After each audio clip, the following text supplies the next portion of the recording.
Hey again, people. Still working on this Rossi. This is like part 2. I've got all the parts apart. I'm just kind of going through a few of them, and then I put it back together at the end. Just showing the process of working on this Rossi I just got. Enjoy. Okay, on this little piece right here, it had this spring here, the screw that holds it in, and then this trigger and the sear was here with a pin through it. And that's the only thing that I had here. So I pulled this pin out, I pulled the sear out, and I took the spring off. And what I did with this spring is I just took a little bit of this steel wool here and I just smoothed both sides so it wouldn't have any friction going up and down. And then I took my little Dremel and I just polished up these side ones right here. Right here. On both sides. Not really messing with my sear. This is just going to relieve the tension of it moving back and forth. It's going to make it a little bit smoother. Is it going to make a big difference? Probably not. I went ahead and ran it across here. I don't really want to change the angle of this sear here. I'm not even real impressed with how the sear even looks, to be honest. But it works and it's functional. And my little cloth. I'm going to put this through here with a little oil and just kind of buff that on the inside to make it nice and smooth for that pin so I have less friction when it moves. Not a lot of tension in here. Got a little brake free. Put some of that on it. Get it nice and cleaned up. Put a little brake free on this bad boy. Put a little brake free on this bad boy. Both sides, especially sides where I put that steel wool. I also took the steel wool in here and I just grooved this out just a little bit with this steel wool. It was a little rough. It's still a little rough, but this really smoothed it up to where it's not as rough as it was. Is that going to do anything? I mean, this little spring right here kind of fits in here. So could it be doing something? I don't know. But I'm going to get a Q-tip and make sure I get a good coat of oil on this piece down in here. Have this part cleaned up nice. Oiled up where I kind of took a little sandpaper. These were sharp. So again, I took my 4/0 steel wool and just brushed that, and it really made, you'll be able to tell smooth the touch. If you look right here, you can kind of see marks. I don't know if it's going to focus in. You see those tooling, swirling marks? See if I can get those in there. So if I really wanted to smooth it, I would take those down, but I don't want to change the dimensions of this. This needs to fit in there nice and tight, and I don't want to really change those dimensions.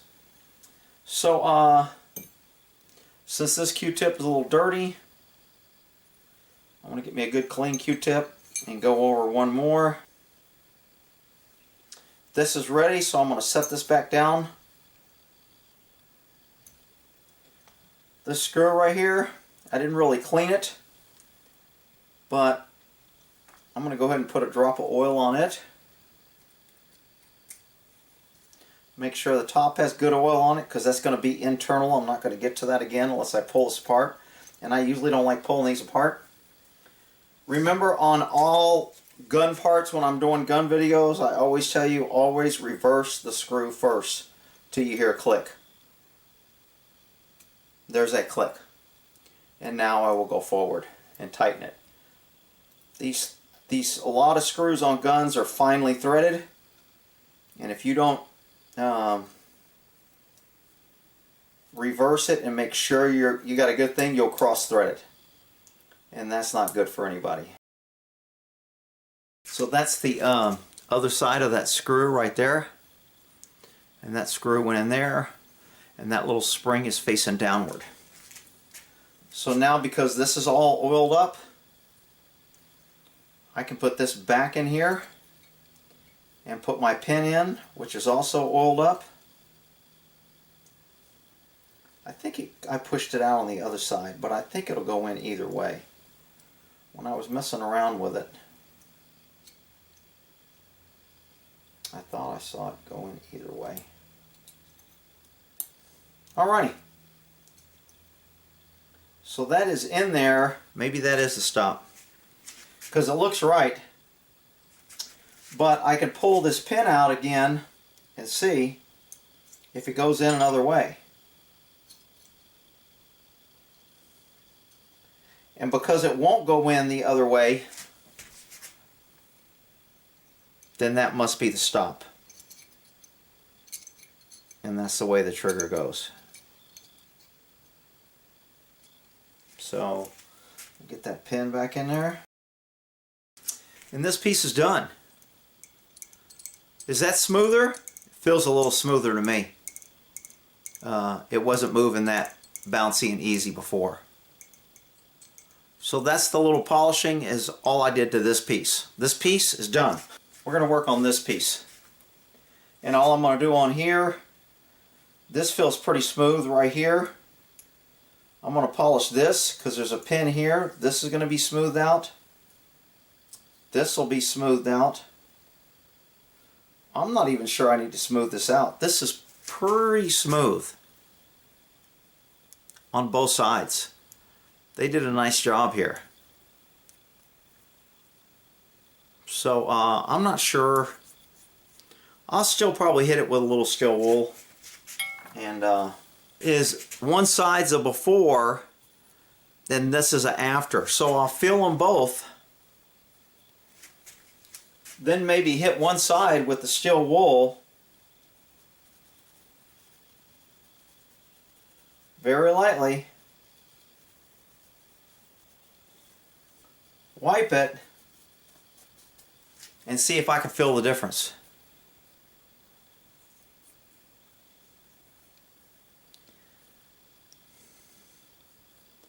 And I really don't feel a big difference, but you could tell there's a little wear mark right there. And if there's a wear mark, there's friction. So I'm going to hit that side with the little steel wool. I got to go do my live. It's Saturday. So now I've hit both sides and right here. This is the hammer that hits the firing pin. Bang, it goes up, hits the firing pin and makes a bullet fire. So I want this nice and smooth, and I want to make sure this right here, which holds in the gun, nice and smooth.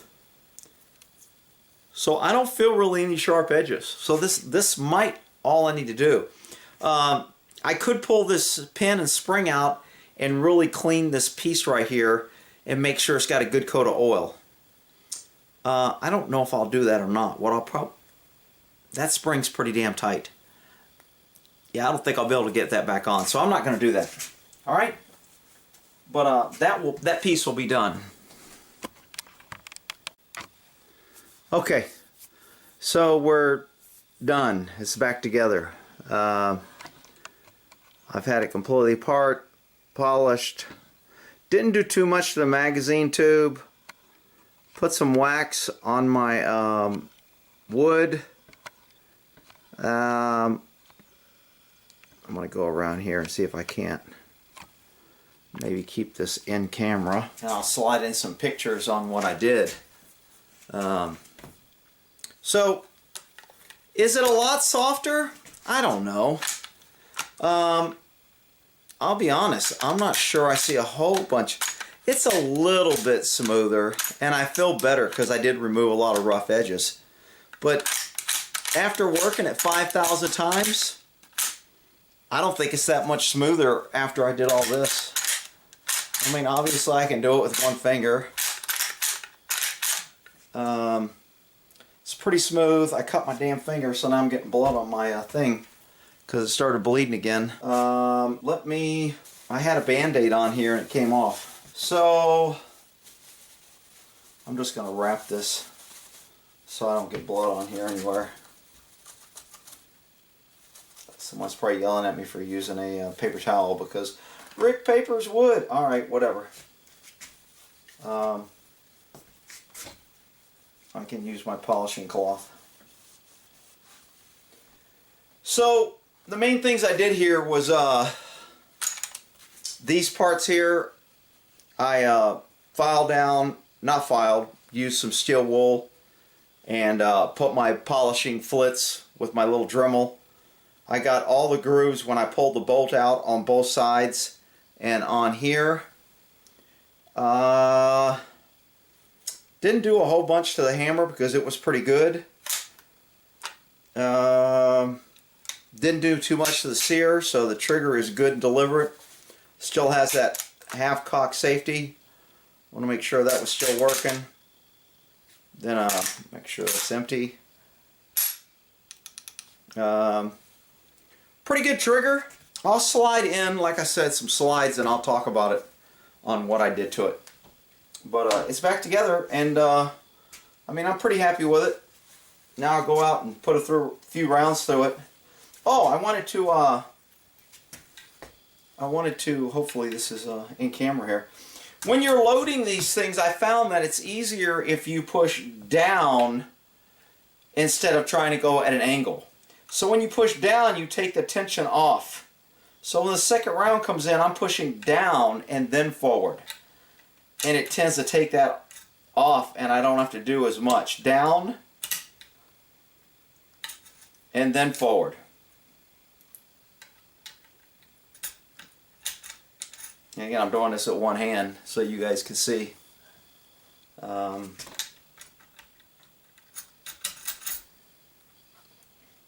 then when that last round gets kind of hung right there, you want to push down on this as you're pushing forward, and it makes it go in easier by pushing down and then forward. And then, of course, make sure it's feeding okay. I heard a lot of problems about this feeding. I haven't had any problems with feeding at all. So, and those are 357s that I just put through there. And I alternated 357 and 38 special to make sure I could interchange them and it didn't change the feeding whatsoever. And I guess that's it. Rossi 357 38. I mean, I like it. It's a nice little rifle. I'm going to put another coat of wax on it and buff that wax off. It looks nice when that wax is dried and then you buff it off. I don't know if it's showing up on the camera here, but it definitely makes the wood, I think, look better. So that is the Rossi project, and hopefully when I slide in my slides you guys can see what's going on.